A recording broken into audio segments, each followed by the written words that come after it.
Muito obrigado. A minha primeira palavra é de agradecimento aos organizadores deste evento. Para não ser injusto para ninguém, gostava de agradecer a todos, na pessoa do Sr. Desembargador Thomson Flores, ao qual eu agradeço a fidalguia do acolhimento e aproveito para confirmar que aqui no TRF de Porto Alegre eu tenho sido constantemente bem recebido há já vários anos. E este é um dos meus portos de abrigo, no qual eu me sinto em casa. Enfim, talvez me possa sentir em casa um pouco por todo o Brasil, é natural. Um português que chega ao Brasil é um bocadinho um avô que vai à casa dos netos. Mas, em todo caso, aqui sinto-me especialmente acarinhado e há muitos anos e conto aqui com bons amigos. Eu gostava só de, com a indulgência do Sr. Presidente da Mesa, gastar 1 ou 2 minutos para fazer um minuto de publicidade. Eu sou presidente do Instituto do Direito Brasileiro da Faculdade de Direito de Lisboa, cuja missão é a de promover intercâmbio e cooperação com instituições de ensino brasileiras.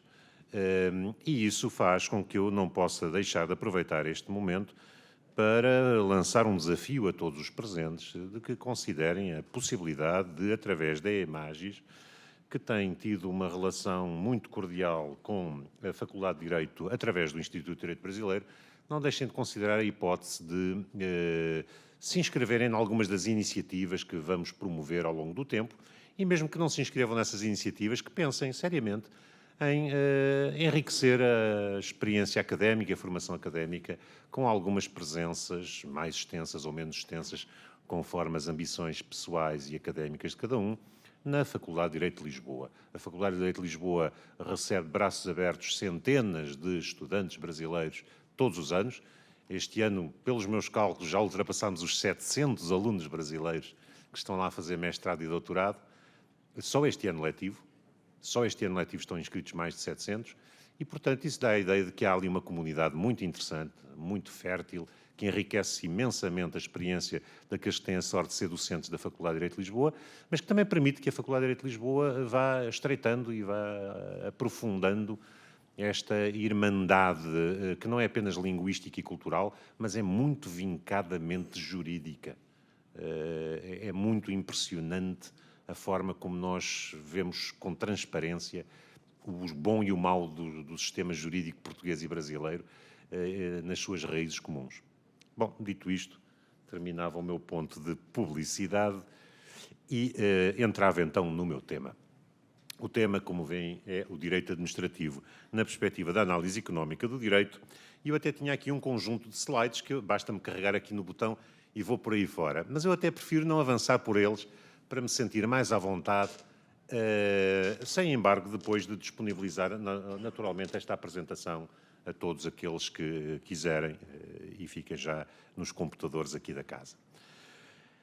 O direito administrativo tem sido um parente muito pobre na análise económica do direito. A análise económica do direito tem dedicado muito pouca atenção ao direito administrativo, por diversas razões. Eu diria que a primeira das quais, e a mais evidente, é que a análise económica do direito ainda está muito presa de uma realidade norte-americana na qual ela nasceu e que tende a enquadrar os problemas que são suscitados pelo direito administrativo em quadros mais amplos. Ainda agora, na brilhante palestra que antecedeu esta, no clímax que antecedeu este anticlímax, se foi referido que o tema da corrupção hoje ocupa a ribalta dos estudos em algumas universidades de ponta nos Estados Unidos, e é evidente que o direito administrativo é, diríamos, apenas uma das facetas desse fenómeno, e, portanto, não se estuda o direito administrativo com essa autonomia, estuda-se temas nos quais, obviamente, o direito administrativo acaba por ter algum protagonismo.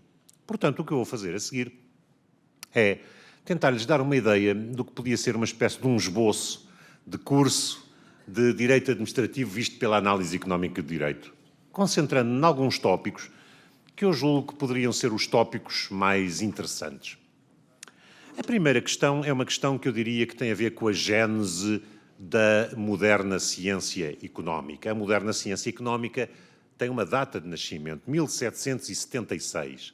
Não é a independência dos Estados Unidos, é sim a publicação de um livro nesse mesmo ano, que se chama A Riqueza das Nações, de Adam Smith. Já havia muitos tratados de economia antes dele, mas Adam Smith veio trazer um novo intuito à ciência económica. A ciência económica até 1776 era sobretudo um conselho aos governantes, e agora, em 1776, ela ganhava uma nova vocação, que era um apelo à emancipação do cidadão, um apelo à emancipação do homem comum.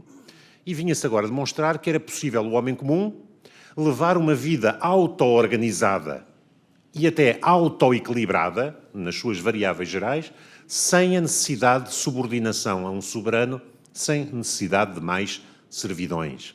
Por isso mesmo é que, com a passagem do tempo, e sobretudo a partir do momento em que se percebeu que a riqueza das nações não era apenas uma disciplina de economia, não era apenas um livro de economia. Aliás, Adam Smith era um jurista, gostava de se intitular como jurista.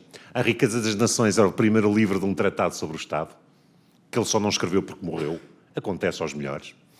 E, portanto, a Riqueza das Nações percebeu-se que era o manifesto mais rematado de um projeto que tinha nascido uns anos antes e ao qual Adam Smith, um escocês de boa cepa, aderiu entusiasticamente, que era o projeto iluminista, o projeto de emancipação. Ousa saber, ousa aprender, emancipa-te, pensa por ti próprio. Portanto, se quisermos, dito numa linguagem mais moderna, a ciência económica nasceu, a moderna ciência económica nasceu com este timbre republicano. A coisa pública é uma coisa nossa, não é de nenhum soberano, nós não somos súbditos de ninguém. Podemos viver a nossa vida com plena liberdade e isso não gera o caos, gera uma harmonia, através da famosa mão invisível. Muito bem. Isso quer dizer, portanto, o quê? Quer dizer que essa moderna ciência económica nasceu muito libertária, para usarmos uma linguagem moderna que não se usava naquela época. Muito libertária neste sentido de que começou por ter uma desconfiança genérica em relação às manifestações de soberania estadual, fazendo ou tentando forçar que essa soberania estadual se justificasse, toda ela, radicalmente, para depois aquilo que sobrevivesse a essa justificação, essa crítica a essa justificação, pudesse então ser colocado, de acordo com um apelo que é anterior a Adam Smith, que é o apelo de John Locke, que fosse colocado ao serviço do cidadão. Nunca mais o Estado poderia ser concebido como uma entidade suprema à qual nós nos subordinaríamos, teria que ser o Estado a servir-nos a nós. O que, aliás, não era novidade nenhuma. Não sei se alguma vez perguntaram de onde vem a palavra ministro. Minister, em latim, quer dizer criado, servo. E, portanto, estão a ver que mesmo os títulos mais poderosos da administração pública tinham essa raiz de serviço público, de subordinação ao serviço do cidadão. Bom, e, portanto, inverteu-se de início esta presunção de que o Estado era uma entidade soberana autojustificada que não carecia de mais justificação, era um facto inelutável e que os cidadãos teriam que se encaixar de uma forma, diríamos assim, talvez platonista a essa ordem superior.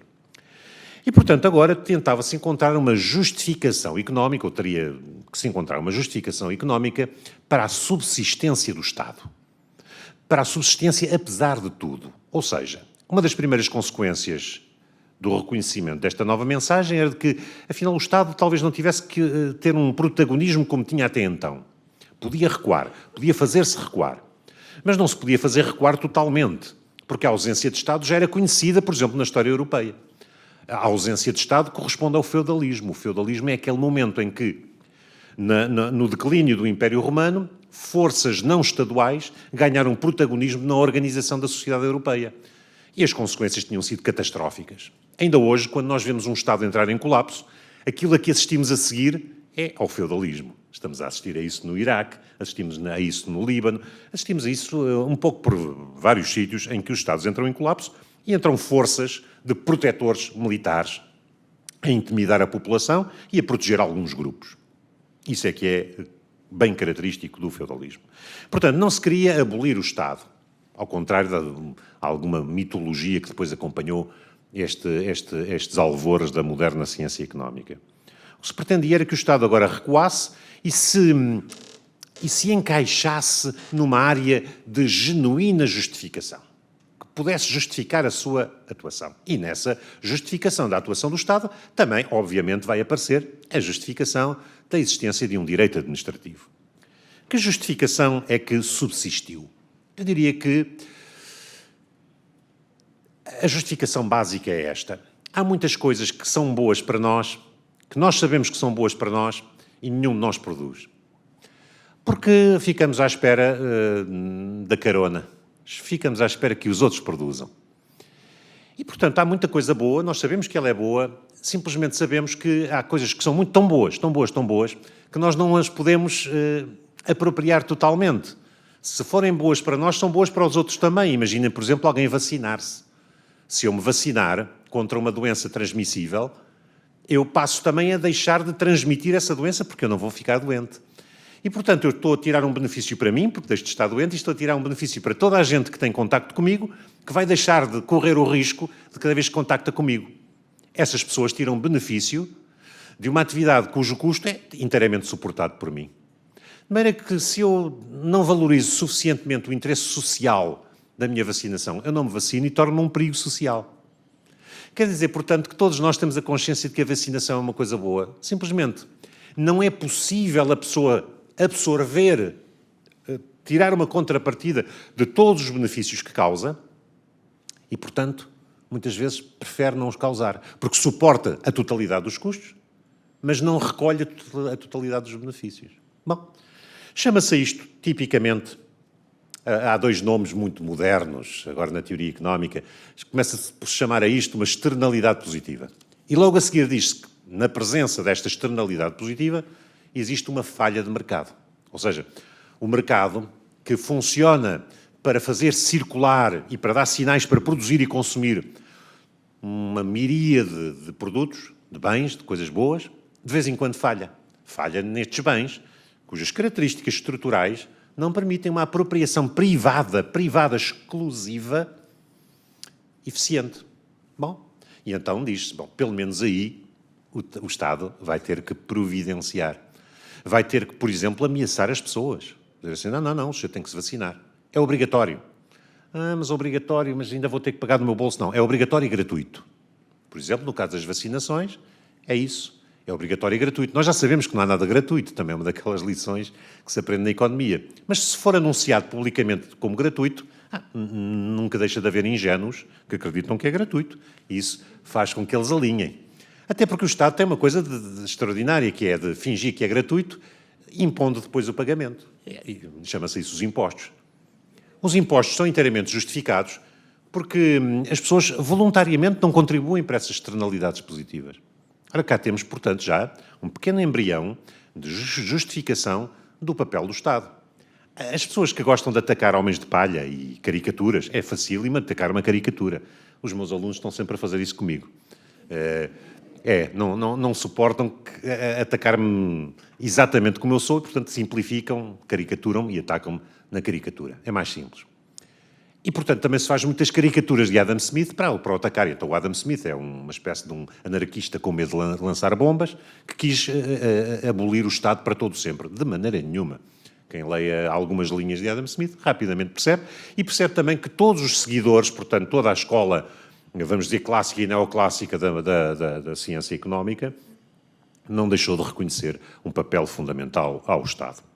Que é o papel, agora vou usar uma terminologia mais fácil de identificar, que é o papel da produção de bens públicos.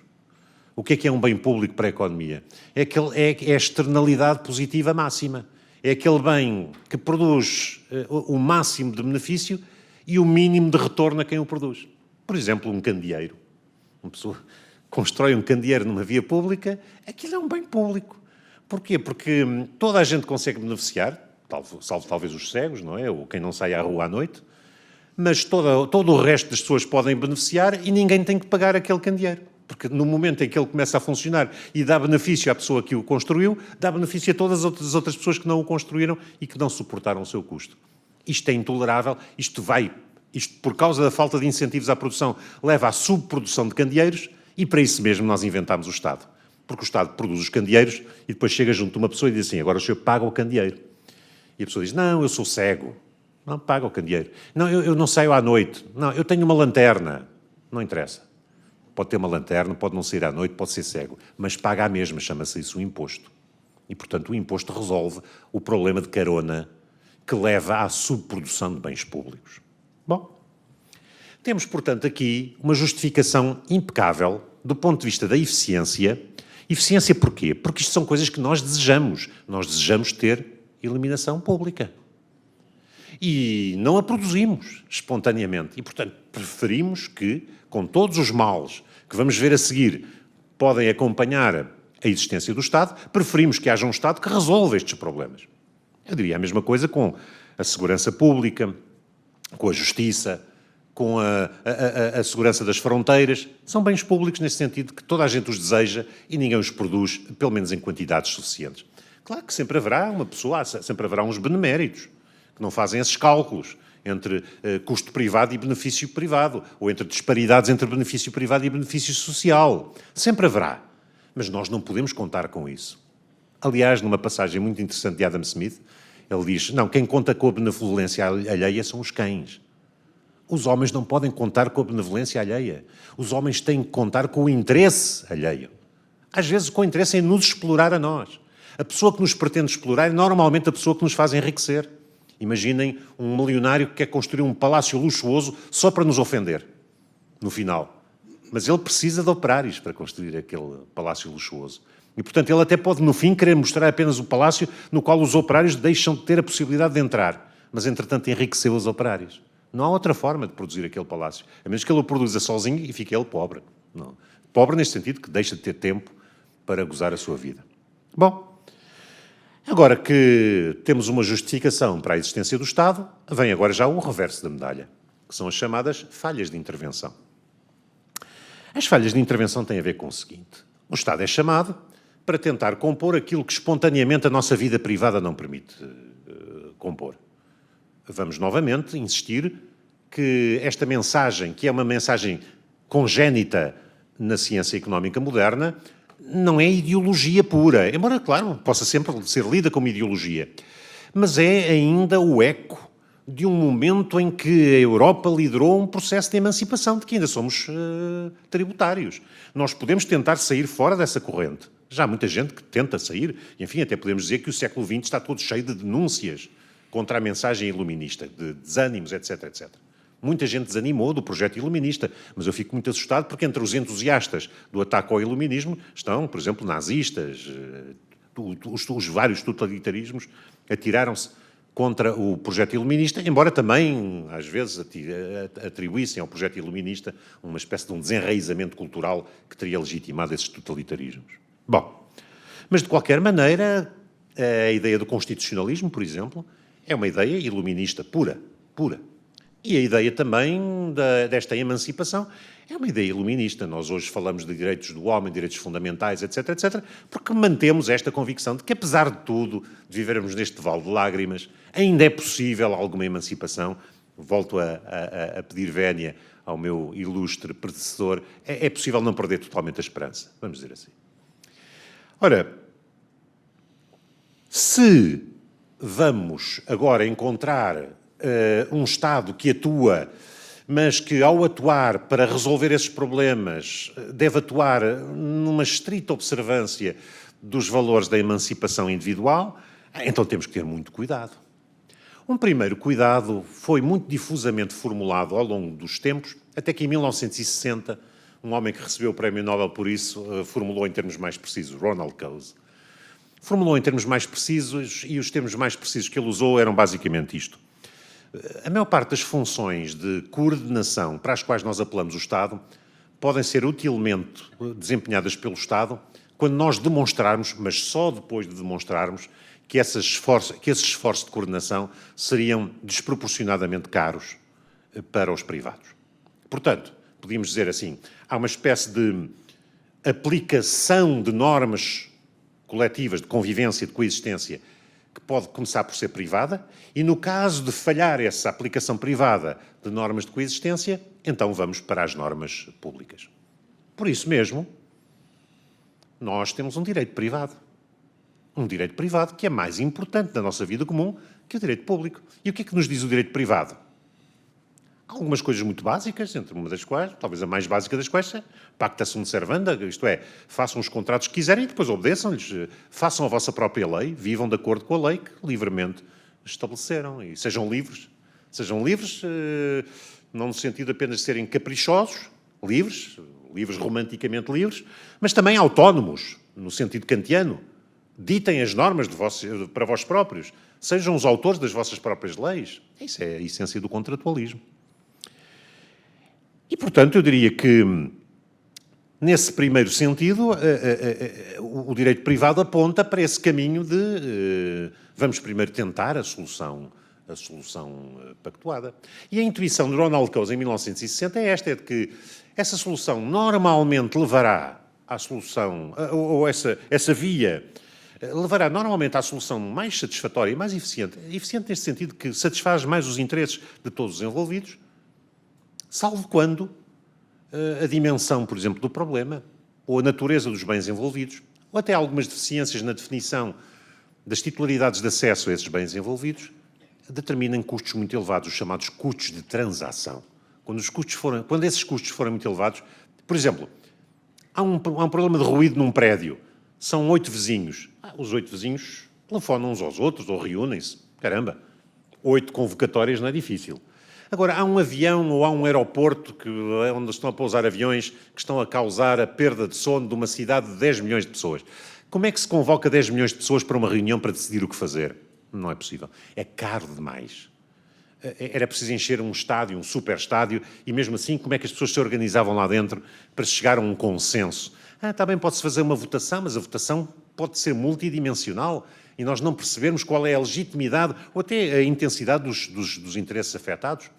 Há pessoas que têm um sono tão pesado que não lhes incomoda o avião passar. E há outras que acordam a cada avião que passa. Elas não podem ter o mesmo peso.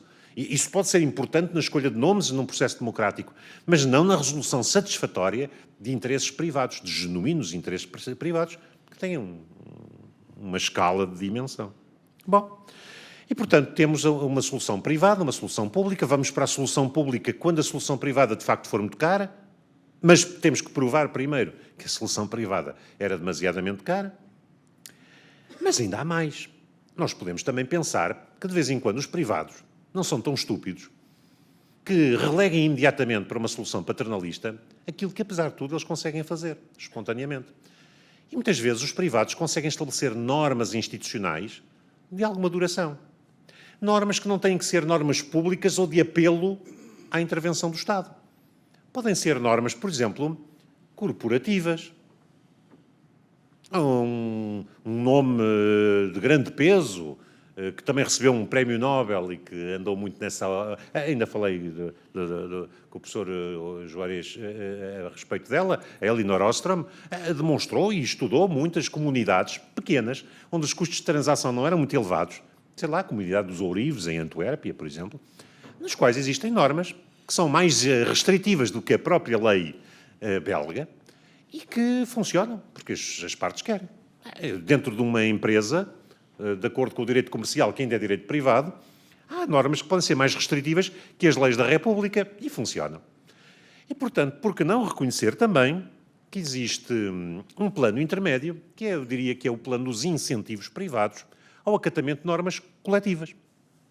Até podemos chamar a isso um nível da governança ou da governação, que é um nível que ultrapassa a simples dinâmica contratual, é um nível no qual nós diríamos assim, os contratos reconhecem que são incompletos, reconhecem que não predispõem ou que não recobrem todas as contingências futuras e apenas se limitam a dizer assim, a partir de agora e durante algum tempo, vamos seguir esta norma.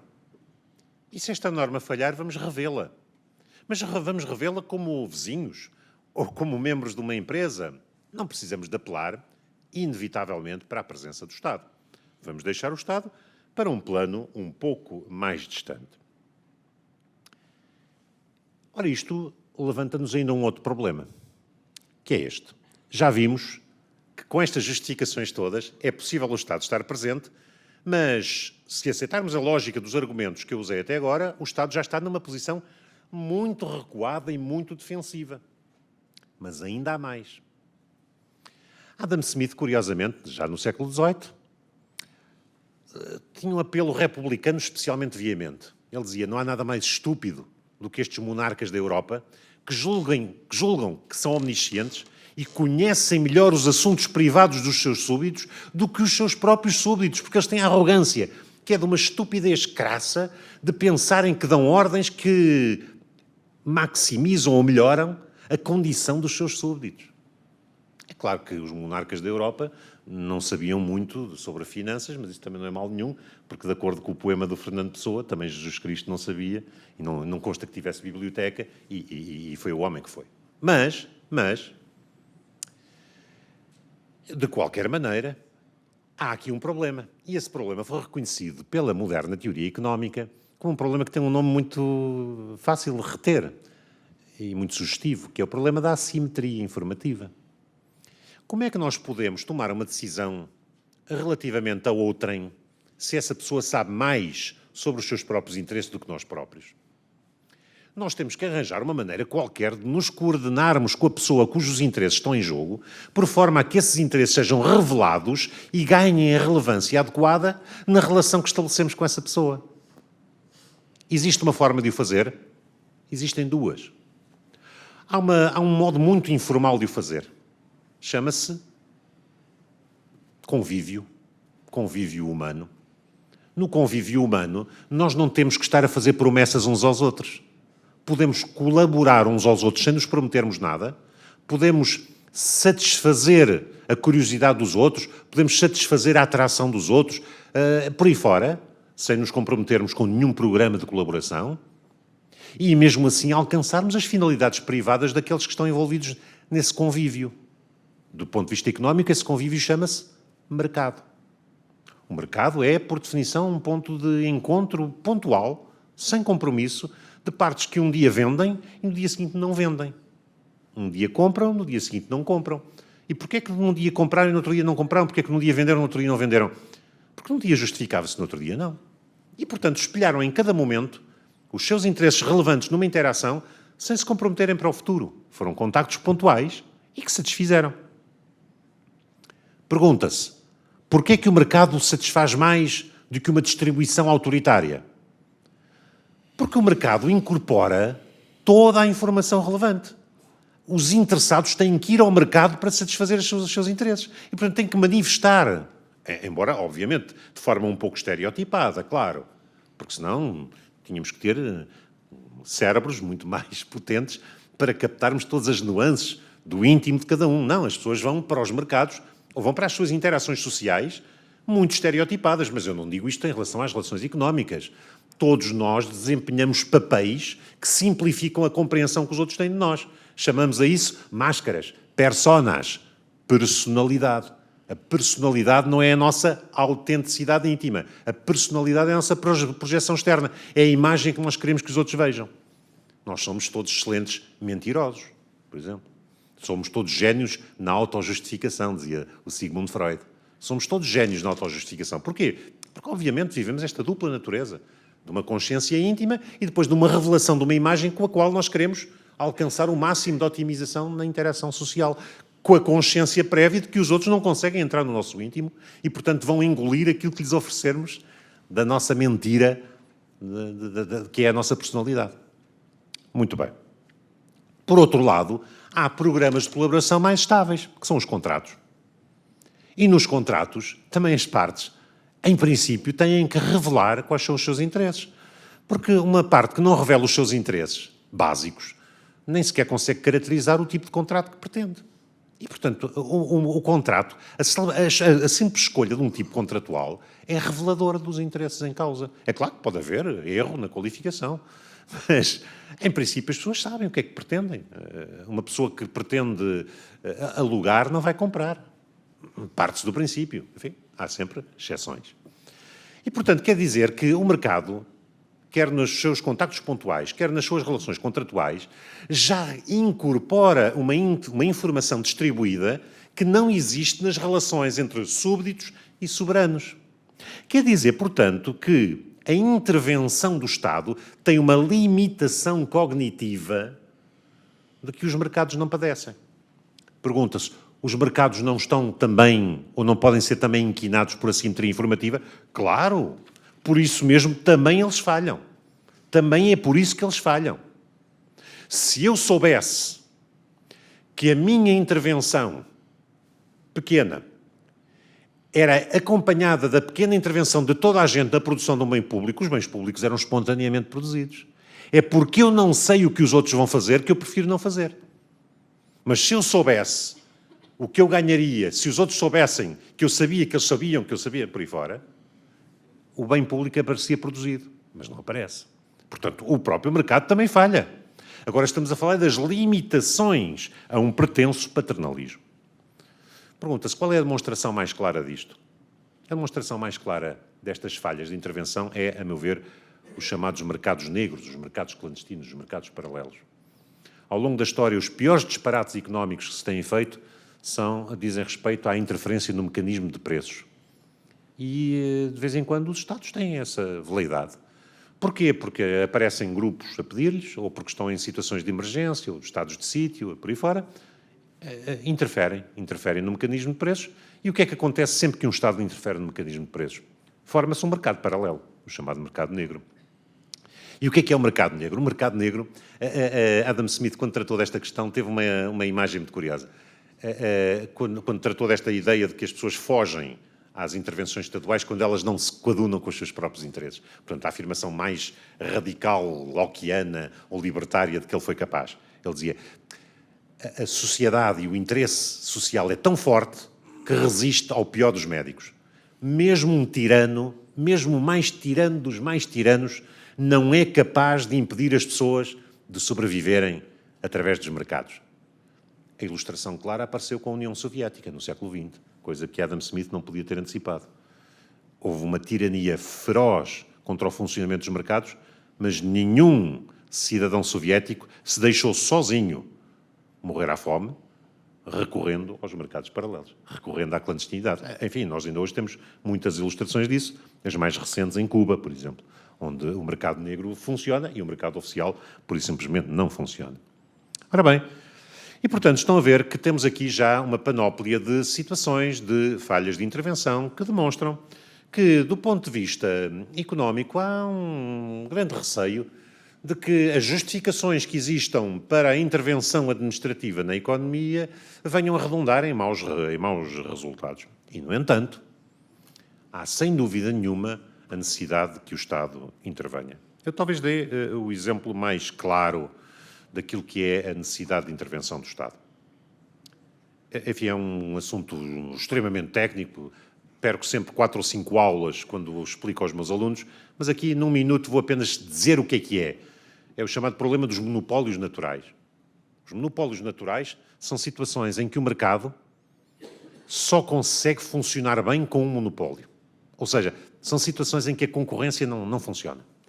E, portanto, o monopólio é a solução mais eficiente. Simplesmente, um monopólio tem um modo de calcular o seu próprio lucro e de maximizar o seu lucro que envolve, inevitavelmente, que ele produza menos do que aquilo que é socialmente necessário. Isto vira-se contra o próprio monopolista. É um bocadinho como se disséssemos assim, um monopólio natural é aquela situação em que um único conseguiria fornecer a toda a população brasileira, mas, para ele maximizar o lucro, ele vai ter que deixar uma parte da população de fora, sem lhe fornecer. O que é que ele ganha em deixar de fora uma parte da população? Que parte da população? Óbvio, os mais pobres. O que é que ele ganha com isso? Ganha no sentido que maximiza o seu lucro. Mas ele gostaria era de fazer uma outra coisa, que normalmente ele não consegue, que era segmentar o mercado e dizer assim, eu vou vender a este e maximizo o meu lucro, e depois de maximizar o meu lucro, eu ainda vou vender aos pobres. Porque a falta de vender aos pobres ainda é dinheiro que eu perco. Eu gostava de maximizar ainda mais. E por isso se diz que o monopolista com mais sucesso de todos é aquele que consegue segmentar o mercado. É, por exemplo, aquele que consegue vender eletricidade a vários preços, conforme os escalões de consumo. Muitas vezes os Estados, quando concedem serviços públicos em regime de monopólio natural, admitem imediatamente que haja essa segmentação, por forma a que o monopolista não deixe ninguém de fora, nem os mais pobres.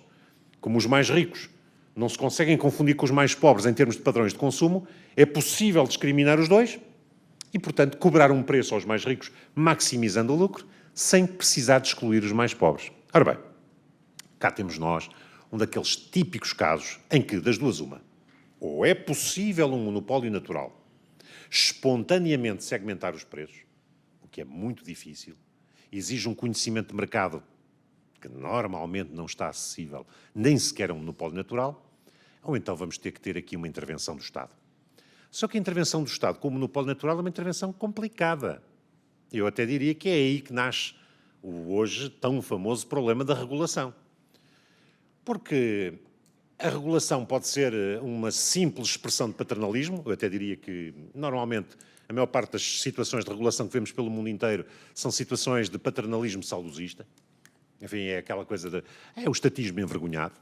Enfim, lá vão bons tempos e tal. Até tenho um colega em Lisboa que começou com uma velha canção francesa do Charles Trenet, Que reste-t-il de nos amours?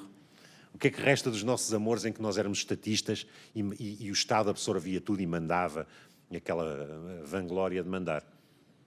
E agora já não é possível isto, agora que veio aquele desmancha-prazeres do Milton Friedman, agora temos que começar a privatizar, temos que fugir para o direito privado.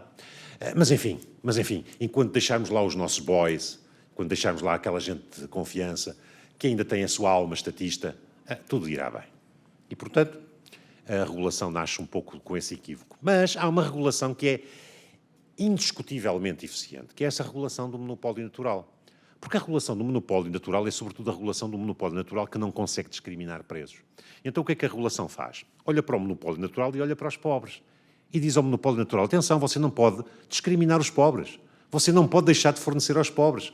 Você é um monopólio natural, não há alternativa a esta forma de organização do mercado, mas os pobres não podem ser deixados fora. Porque, por exemplo, trata-se de um serviço básico, um serviço essencial.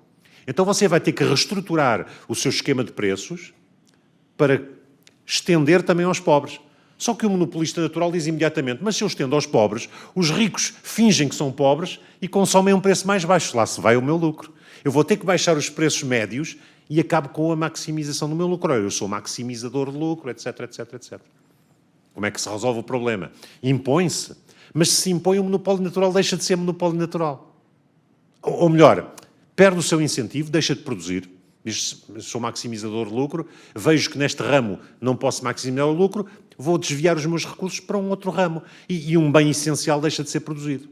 Não há candidatos à produção desse bem. Como é que se resolve? Bem, na maior parte dos casos, começou por se resolver com nacionalizações. Porque diz, bom, pode haver um monopolista natural que não tenha por objetivo maximizar o lucro. Esse monopolista natural é o Estado. Bom, isso gerou uma saga interminável. Porque no momento em que, e até hoje há uma expressão muito curiosa, no momento em que se percebeu que o Estado podia nacionalizar um monopólio natural, podia-se pôr à frente do monopólio natural, sem ter o objetivo da maximização do lucro, isto abriu as portas do inferno. Porquê? Chamou-se a isto, sobretudo nas ditas economias de transição, surgiu a essa altura uma disciplina na moderna ciência económica, uma disciplina que foi muito vocacionada para a análise do que se estava a passar no leste europeu depois da queda do Muro de Berlim. Chamou-se a isso economia de transição. E nessa economia de transição apareceu subitamente uma expressão que hoje é muito comum em toda a teoria económica, que é o soft budget constraint, ou seja, a limitação mole em termos orçamentais. É um eufemismo para dizer o seguinte: quando não se quer maximizar o lucro é a bandalheira, é o inferno, é a loucura. Porque não é preciso maximizar o lucro, temos, portanto, uma grande empresa pública que é capaz de ter prejuízo até com um monopólio natural. Eu não quero falar de nenhuma das empresas brasileiras, mas imagino que muito recentemente se falou de algumas que têm monopólio natural no mercado brasileiro e que mesmo assim dão prejuízo. Mas no caso português é absolutamente extraordinário. Há algumas empresas de serviço público que são monopólios naturais, daqueles que salta à vista, que são capazes de gerar lucros esmagadores, têm prejuízo. Porquê? Porque a partir do momento que foram nacionalizados, o grande objetivo da gestão deixou de ser otimizar. Começaram com a chamada ineficiência X, que é outro eufemismo, os economistas são geniais, não na autojustificação, como diria o Freud, mas no eufemismo. Então chamam ineficiência X àquilo que nós chamaríamos gordura, que é, por exemplo, dizer assim, bom, nós agora temos uma empresa pública com monopólio natural, toda a gente vai ter que pagar os serviços do monopólio natural, mas aqui em vez de termos 7 administradores, passamos a ter 70. Em vez de termos um departamento pessoal que tenha 10 pessoas, vamos meter os nossos sobrinhos todos e vamos acabar com 500. Foi o que se passou em Portugal. Aqui no Brasil, suspeito que não, porque, enfim, nesse aspecto somos muito diferentes. Ora bem, eu estou aqui a traçar um quadro, mas não os vou amassar mais no desenho deste quadro, porque eu gostava agora de me concentrar em 2 ou 3 incidências teóricas, mais teóricas, do que resulta aqui deste quadro. Se bem me fiz entender, o que está aqui em causa é uma espécie de uma tensão. É o reconhecimento de que não podemos viver sem o Estado, mas que muitas vezes o Estado... eu vou usar ainda uma outra expressão, que às vezes até uso nas minhas aulas. É um bocadinho como se disséssemos, não podemos viver sem bombeiros. Mas há sempre uns bombeiros pirómanos. Ou seja, nós convidamos os bombeiros para vir apagar fogos e depois descobrimos que às vezes há alguns que ainda tornam a coisa pior. Bom, porquê que tornam a coisa pior? E porquê que no caso do Estado estamos ainda numa situação quase diríamos de bombeiros pirómanos inevitáveis ou compulsivos? Porque a intervenção do Estado gera rendas, ou seja, gera ganhos que o próprio mercado não gera. Ou seja, o Estado, na sua intervenção, consolida posições das quais é possível obter um ganho que não se obteria através da concorrência, ou pelo menos através da dissipação de meios que são requeridos para manter uma empresa na concorrência. Por isso, hoje, eu vou-lhes contar uma coisa que se passa em Portugal, mas certamente não se passa no Brasil. As empresas tentam ganhar no mercado e ganhar no Estado. Ou seja, até muitas vezes começam por ganhar no Estado. Porque se é preciso uma campanha publicitária que custa muitos milhões para obter uma posição de vantagem no mercado que ainda para mais é frágil, dura o tempo das preferências dos consumidores. Se é possível, com uma fração desse custo, subornar um legislador para arranjar uma norma que vai proibir os produtos da concorrência, talvez começarmos por comprar o legislador. É mais fácil, é mais barato. E então compra-se o legislador. Garanto-vos que isto se passa em Portugal, um dia há de se passar isto no Brasil. Ora, a ciência económica olhou para isto e tomou, a essa altura, uma posição um pouco cínica. Dizendo assim, isso não é tão patológico assim. Isso não é tão patológico. Vamos lá ver. Eu agora vou dizer uma coisa talvez um pouco chocante para alguns dos presentes.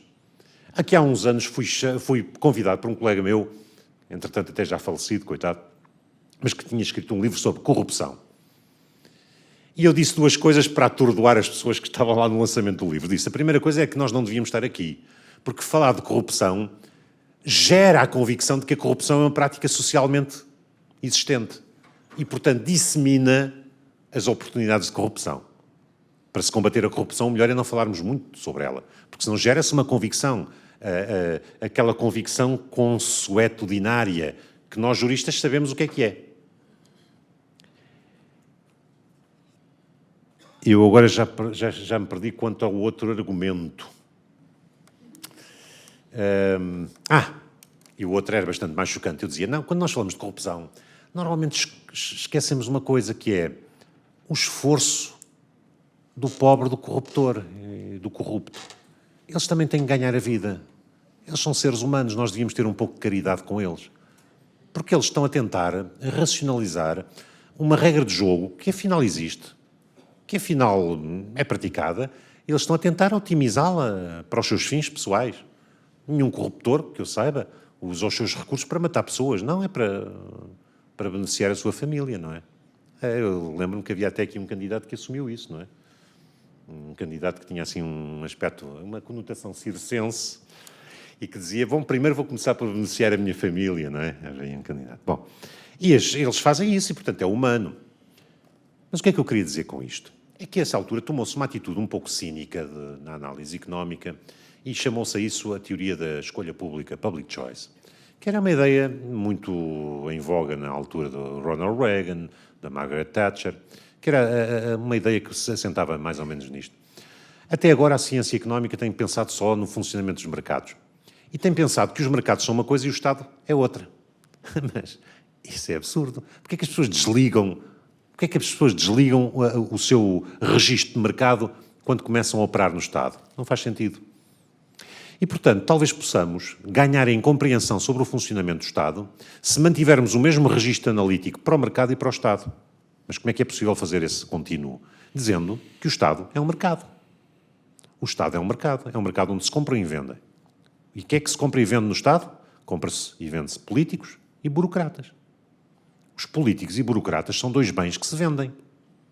Os políticos vendem-se por várias razões, mas diríamos que numa democracia vendem-se a favor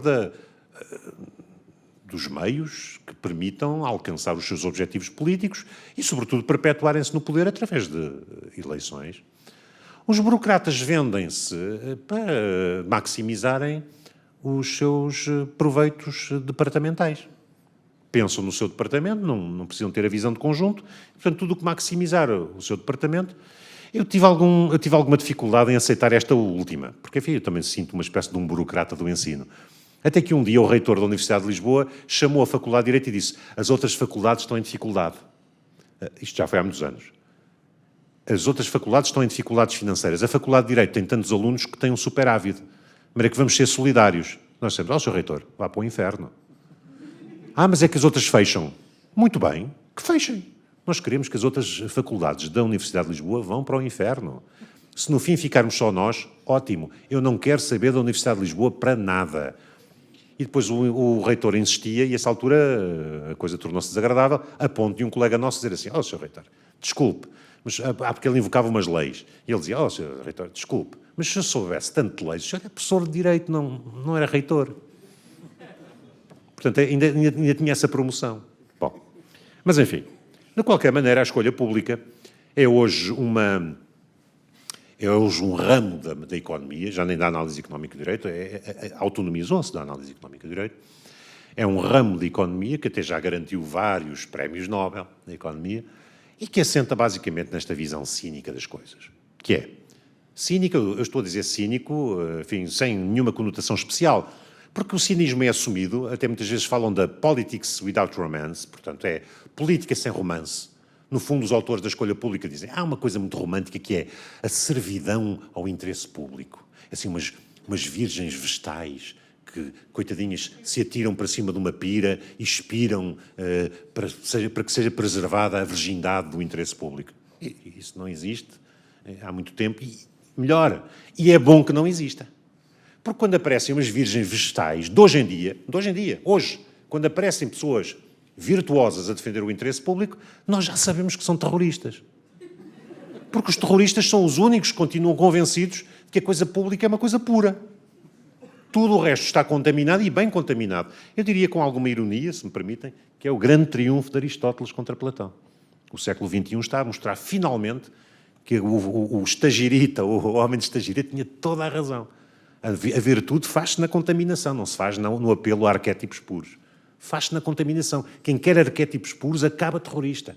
E Platão, como sabem, teve propostas terroristas. Enfim, não é preciso ir mais longe, basta ler umas linhas do Karl Popper e ver-se imediatamente o que é que se quer dizer com isto. Traduzido para a linguagem moderna. Bom, pelo menos o Platão da República, não digo o Platão de outras publicações. De qualquer maneira, o que é que faz a escolha pública? Hoje a escolha pública até já tem um novo nome, que é economia política constitucional. E eu, só aqui um bocadinho mais à frente, se ainda me é permitido mais uns minutos, vou explicar essa nuance. Há um conjunto muito abundante de literatura na escolha pública que basicamente gravita em torno destas escolhas. Como é que isto se faz? E a explicação, eu até me permito dá-la de uma forma muito sintética. Diz assim: As modernas democracias são aparelhos de gestão de interesses privados. Não há nenhum interesse público. O interesse público é normalmente um travesti de um interesse privado, que berra mais alto que os outros, e como berra mais alto que os outros, como grita mais alto que os outros, as pessoas ficam convencidas que aquilo é que é o interesse público. E, portanto, é tudo uma questão de representatividade de interesses privados que se degladiam. Também aí podíamos ter um ato de contrição e dizer assim, não devemos denunciar muito as pessoas corruptas, porque normalmente a corrupção é uma questão de oportunidade. Eu, se tivesse poder político, possivelmente seria mais corrupto do que aqueles que eu hoje denuncio como corruptos, não sei. E portanto, o que eu muitas vezes denuncio como corrupção, e eu tenho muito receio da banalização disso, é uma troca de favores, à qual eu teria que estar exposto se eu quisesse jogar o jogo pleno de um político democrático. É a lei da vida, é a regra do jogo. E, portanto, diria que, deontologicamente, não conseguimos ir mais longe do que isto. Mas essa representação de um interesse privado como interesse público resulta diríamos, quase de um teorema de Coase aplicado ao inverso, de forma inversa. Quer dizer assim, quem é que se apodera do Estado e obtém as rendas que o Estado é capaz de gerar ou que o poder público é capaz de gerar? Os pequenos grupos. Porque quanto mais pequeno for um grupo, menos custos de transação ele tem e mais facilmente se coordena. E do lado de lá, aqueles que têm que preservar o interesse da maioria estão normalmente expostos aos elevadíssimos custos de coordenação que estariam implícitos nessa reação. Um Estado não é diferente de uma sociedade anónima, na qual a administração faz isso. Sob a fachada de capitalismo popular ou de dispersão do capital acionista, as grandes empresas dispersam o capital de tal maneira que os sócios não se conseguem organizar para fazer frente àqueles que tomam o poder dentro das sociedades anónimas. E, portanto, o controle societário é um microcosmos que mostra exatamente o que se passa na política. Há um grupo que aproveita a dispersão e, enfim, até a ignorância racional, é um outro capítulo, a ignorância racional do votante para perpetuar os seus interesses privados e atender à sua clientela. Pergunta se isto é uma censura lançada contra o Estado? Não, atenção. Eu receio ser um pouco deprimente transmitindo esta mensagem da escolha pública, mas os homens da escolha pública sinceramente dizem que isto não deve ser objeto de censura, porque pura e simplesmente nas democracias não há outra forma de funcionamento. E a explicação de como funciona efetivamente uma democracia não pode prescindir desta visão cínica, desencantada, que não espera de uma democracia a súbita emergência messiânica de homens virtuosos, porque as democracias estão vacinadas contra os homens virtuosos. E já se acomodaram a esta sucessão de homens venais, se quisermos corruptos, mas que não conseguem alcançar muito mais do que a gestão daqueles interesses que ciclicamente lhes vão assegurando quer a perpetuação dos seus cargos públicos, quer a maximização dos seus ganhos departamentais.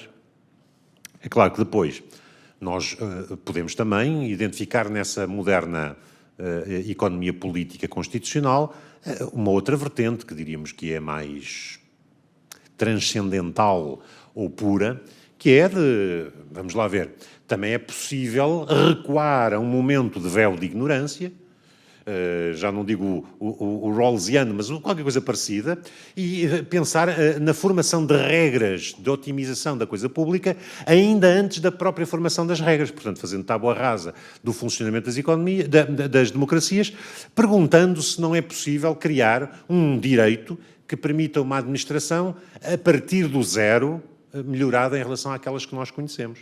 Isso tem sido muito objeto da tal economia constitucional. Eu diria que há qualquer coisa que milita contra qualquer otimização da economia constitucional ou das soluções que se possam encontrar no direito administrativo. E há essa coisa que milita contra qualquer dessas otimizações tem hoje um nome perfeitamente assente e que vai do direito privado ao direito público, atravessa todos os ramos do direito e chama-se o problema da agência, ou os custos de agência, ou a teoria da agência. Uma coisa de que trato muito na teoria do contrato. Porque nos contratos entre privados, nos contratos de direito privado, entre duas pessoas, surgem problemas de agência. Como lhes disse há pouco, no próprio mercado, nos contratos. As pessoas não vêm munidas da mesma informação. Uma das coisas mais incrivelmente irrealistas do direito é a ideia de que os contratos se fazem entre iguais. Não, os contratos se fazem entre desiguais. Os iguais não têm qualquer interesse em contratar. Porquê? Porque não têm interesses complementares. Ora, quando as pessoas têm interesses complementares, quando as pessoas dividem trabalho, dividem também a informação. É uma coisa que muitas vezes nós esquecemos. É que para dividir trabalho é preciso dividir informação. Para eu ser jurista, eu tive que prescindir de ser médico. Eu não posso ter a ilusão de que sou médico. É horrível que um jurista não saiba o que um médico sabe. Não. É um ganho. Porque se eu tivesse que saber o que um médico sabe, eu não teria sido jurista. Ou então saberia de tudo um pouco e pouco de tudo. Que era uma velha crítica que se fazia a algumas universidades portuguesas. É que ensinavam um pouco de tudo, mas de tudo, pouco. Ora bem, e portanto a especialização é a especialização das funções, do trabalho e também do conhecimento, também da ignorância.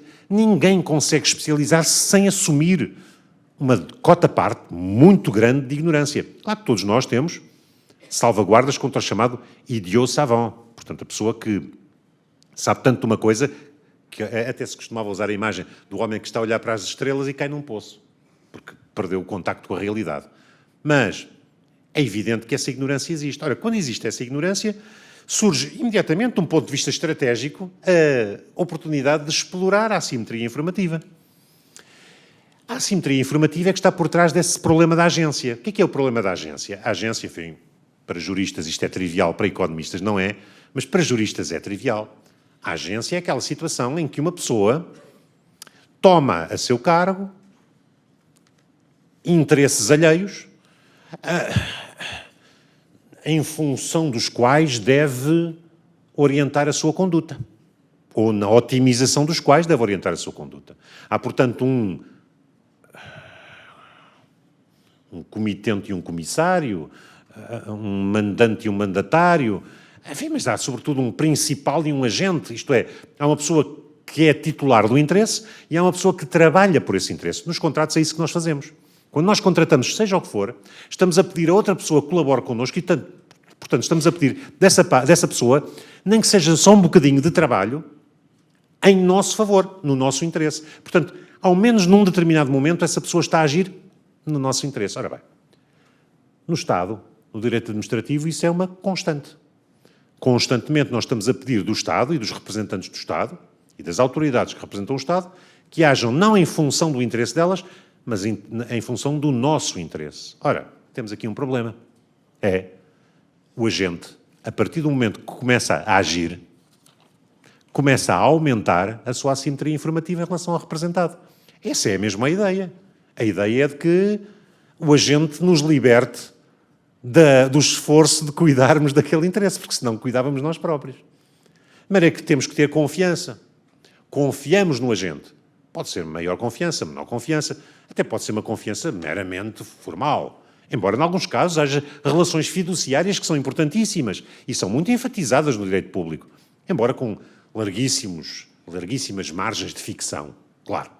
Mas essa relação de agência gera para o agente uma oportunidade para se desviar dos propósitos da agência. E ele pode desviar-se por duas razões básicas. Ou porque não é detectado, ele pode estar a olhar. Nós muitas vezes entramos numa repartição, vemos alguém a olhar para um computador intensamente. Eu, quando vejo um funcionário público a olhar muito intensamente para um computador, presumo que é um jogo de cartas. Porque se é para um ofício, coisa assim, não há assim tanto interesse. Mas se ele está intenso, ou enfim, às vezes agora já nem é jogo de cartas, são coisas mais sofisticadas. Às vezes tem a ver com filmes pirateados e tal, aquelas coisas. Bom, mas muito intensamente. Portanto, eu olho para ele olha para mim, mas ele sabe que eu não sei o que é que ele está a ver no ecrã. E, portanto, ele está indetectado. Ele não está a servir-me, mas eu não sei se ele me está a servir, se não. Ele pode dizer, um momento que isto está complicadíssimo. Ele está à espera de acabar aquele episódio da série. Um momento, espera aí que eu não consigo entrar com o seu número. Que diabo, há aqui qualquer coisa e tal. E está a terminar o episódio da série. Eu também já vou terminar, já agora. Não é? Mas, E depois há aqueles casos de insindicabilidade, que é, há momentos em que nós detectamos que o agente não está a agir em nosso interesse, mas por uma razão qualquer há uma armadilha legal que não nos permite reagir. E ele sabe disso. É, por exemplo, o uso abusivo da Business Judgment Rule. Nós detectamos que há um administrador que está a abusar da confiança dos sócios, que está a desviar-se do interesse da sociedade, mas no momento de o levar a tribunal, o juiz diz, não, mas desculpe, mas o que é que o senhor quer? Quer que eu me substitua ao administrador nos critérios da administração? Eu não sou gestor. Portanto, se ele contratou com a empresa A e devia ter contratado com a empresa B, não é o juiz que vai decidir isso. E, portanto, isso é a margem que fica para o administrador. E, portanto, o administrador, sabendo disso, mesmo que os sócios percebam claramente que ele está a favorecer uma empresa porque já lhe prometeram que ele será o próximo administrador dessa empresa, se não conseguir, se ele souber que está escudado nessa margem de liberdade, ele age impunemente. Diríamos a mesma coisa com o direito político e com o direito administrativo, com o direito constitucional, com o direito político, etc. Porque aí, muitas vezes, o político sabe que está totalmente acima de qualquer reação daqueles que sabem explorados por ele, porque, por exemplo, muitas vezes ele é a menos má alternativa. Ou às vezes vem o voto útil. O voto útil é uma praga em Portugal. Nós votamos nos piores imbecis porque é o voto útil, porque há sempre um mais imbecil. E então, bom, aquele ainda é mais imbecil, vamos votar neste.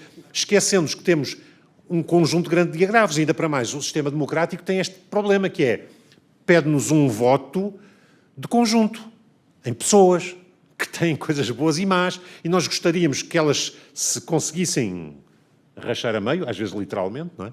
Mas, enfim, que só conseguíssemos, ao menos, dividir as equipas, por forma a que pudéssemos aproveitar uma parte de uma política e pudéssemos fazer uma espécie de um monstro de Frankenstein, com os pedaços bons de cada um deles, e com melhores resultados que o monstro de Frankenstein, claro. Muito bem. Um último ponto, que é este. Porquê é que se chama a esta teoria económica, esta evolução da escolha pública, teoria a economia política constitucional e não economia política de direito público ou economia política de direito administrativo?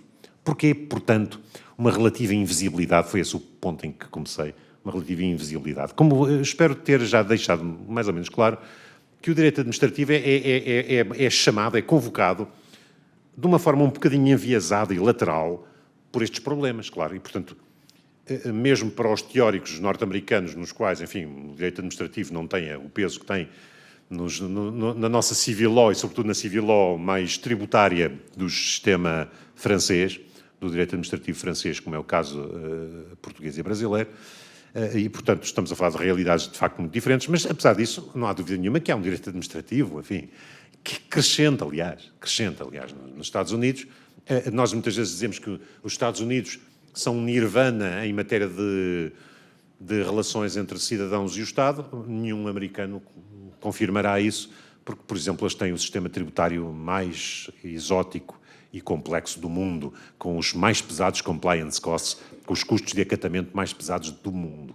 E, portanto, são extremamente ineficientes nessa matéria, sobretudo comparados com países de leste que já aderiram à flat tax e onde se preenche o imposto de rendimento com um postal, uma vez por ano.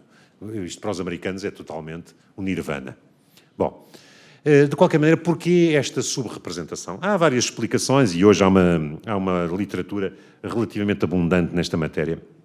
Eu diria que há hoje uma tendência, sobretudo na análise económica, para ver estas questões, como todas as outras, de um modo não dogmático, de um modo bastante pragmático, sem ligar muito aos próprios rótulos das disciplinas envolvidas. E então diz-se assim: de certa maneira, o direito constitucional hoje virou uma espécie de uma bandeira, ganhou uma dimensão expressiva a nível internacional, que fez com que as constituições se tornassem uma espécie de bandeiras.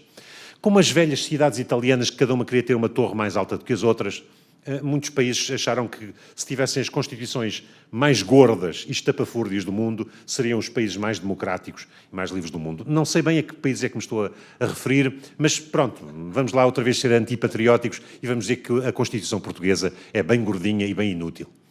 E, portanto, está ali pesada, gorda, cheia de normas. Esqueceu-se de regulamentar os botões de punho dos funcionários públicos, mas tudo o resto creiam que está lá e que tem sido a base de uma certa politização do direito constitucional português que tem consequências um pouco sórdidas, pelo menos para a moralização da vida jurídica portuguesa. E, portanto, há quem diga que, por causa dessa função expressiva, o direito administrativo acaba por ser, diríamos assim, a retaguarda do direito constitucional. Até há quem tenha a ousadia de dizer que o direito administrativo é quase uma espécie de uma constituição não escrita.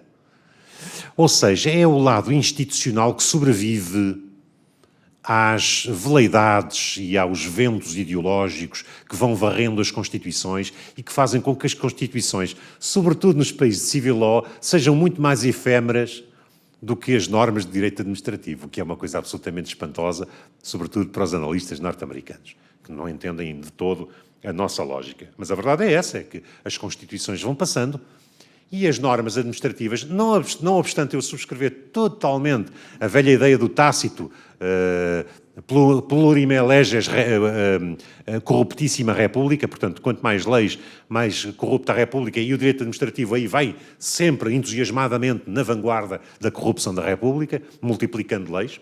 Eu já propus em Portugal, na televisão, que se fizesse uma moratória de 2 anos, em 2 anos não se publicar uma única lei, e que o facto de não se publicar uma única lei em Portugal durante 2 anos bastaria para melhorar o ambiente legislativo. Ninguém me levou a sério, mas eu estava a falar a sério.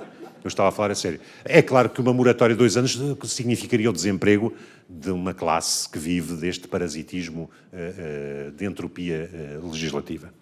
Mas, de qualquer maneira, há essa ideia de que o direito administrativo pode ser, de certa maneira, uma âncora que permita... Isto está muito em consonância com a public choice. Se me permitem até terminar numa nota um pouco mais divertida, mais cómica. Houve uma série que passou na Europa que era interessantíssima, curiosíssima, e que talvez tenha sido aquela mais, diria, cientificamente alimentada, apesar de ser uma série cómica, mais cientificamente alimentada nos seus pressupostos. E porque eram pressupostos de thatcherismo e de escolha pública e de Milton Friedman a 100%, que era uma série que se chamou Yes Minister e depois Yes Prime Minister. No fundo era a história de um político que chegava a um departamento governamental, ele vinha cheio de ideias, e de repente descobria uma coisa elementar. Ele não mandava absolutamente nada. Mas não mandava absolutamente nada não por causa daquelas velhas advertências do Tolstói, relativamente à impotência dos generais ganharem a guerra, porque quem ganha a guerra é o medo dos soldados. Os soldados, se têm medo, não há nenhum general que ganhe seja o que for. Portanto, é no peito dos soldados que está... É uma visão muito democrática do Tolstói, não é? E muito interessante. Mas não é nesse sentido. Dizia-se, não, o grande problema é que o ministro entra num comboio em movimento, num trem em movimento. Mas aquele coitado, a única coisa que consegue fazer é agarrar-se e tentar ir. E então era extraordinário, porque todo o funcionalismo abaixo do ministro mentia-lhe abertamente e o ministro não tinha outra hipótese senão de alinhar na mentira. Há um episódio muito interessante em que, a essa altura, ele é convidado, o ministro é convidado a inaugurar um hospital. Ele diz, muito bem, vamos lá inaugurar o hospital e tal, mas eu vejo que este hospital já está muito elevado no ranking. É verdade, Sr. Ministro? Então, mas como é que ele está tão elevado no ranking? Porque não tem doentes. Ele diz, não, então, mas o hospital não é para ter doentes? Não, os doentes só iam perturbar o funcionamento do hospital. Naturalmente, eles só causam perturbação. Ele diz, não, espera aí, há qualquer coisa que não percebo. Então, como é que se mede o ranking? Então, o Sr. Ministro já viu a quantidade de papel que este hospital produz? Ele está no topo do ranking. Bom, a série era toda assim. O que é que ela demonstrava? Demonstrava, de facto, esta ideia de que há um costume político, há um costume que se encosta muito mais à prática dos funcionários intermédios, uma prática um pouco acéfala e, por isso mesmo, não concentrável em documentos que permitam uma elaboração teórica muito rica, ou que permitam concentrar a nossa atenção. Há muito mais localismo, ou se quiserem usar uma expressão mais pomposa, há muito mais path dependency, há muito mais inércia arraigada nestes costumes infraconstitucionais, que, no fundo, de vez em quando são plasmados em codificações mais ou menos flutuantes que nós designamos por direito administrativo, mas que representam esta permanência daquilo que não é efêmero na relação do Estado com os seus administrados. Claro que isto tem um lado positivo, do ponto de vista da escolha pública, porque isto é instituição a 100%, livre de constrangimentos e de volatilidades ideológicas, mas tem o seu lado negativo, porque, obviamente, um funcionamento acéfalo ou acrítico permite muito mais uma degeneração da coisa pública. Por exemplo, a captura dos funcionários num direito administrativo que, de alguma maneira, possa ser emancipado de diretrizes constitucionais é muito mais provável, porque, naturalmente, pode depois apelar muito mais aos localismos e àquilo que é particular ou peculiar em cada serviço, ou em cada localidade, ou em cada autarquia. E pronto, eram estas notas que eu vos queria transmitir, pedindo desculpa pelo tempo que demorei. Muito obrigado.